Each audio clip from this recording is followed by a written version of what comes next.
I-marinate ko muna itong pork. Ang ginamit ko dito ay lomo. Lagyan natin ng toyo at ng paminta.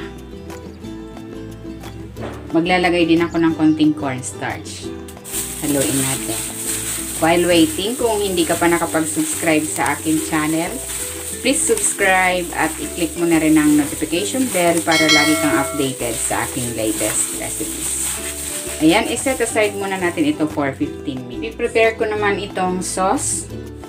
Maglalagay ako dito ng oyster sauce, konting sesame oil,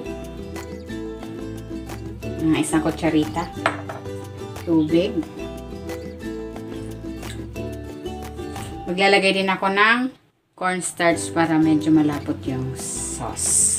Mix natin.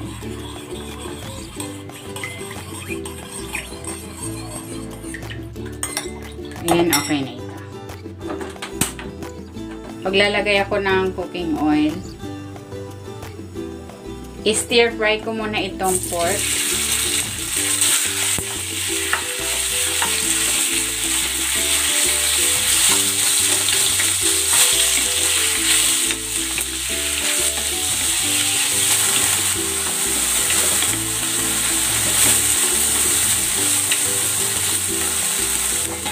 Ayan, okay na itong ating pork. Hahanguin ko muna ito.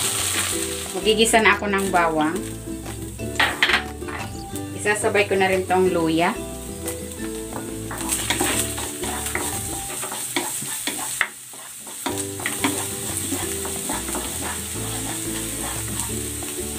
Ilagay ko na rin itong sibuyas.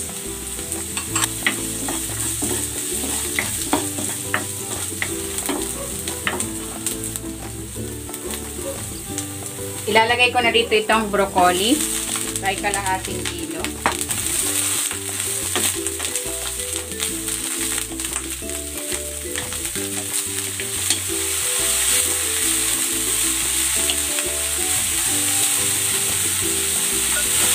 Itimplahan ko ito ng konting asin at ng paminta para magkalasa yung ating broccoli.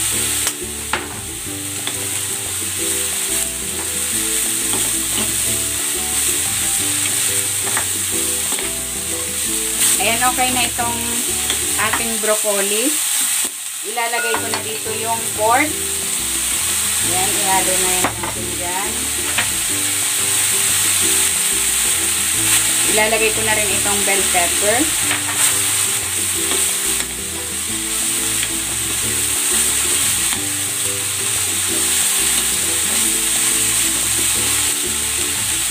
Ibubuhos ko na yung ginawa kong sauce.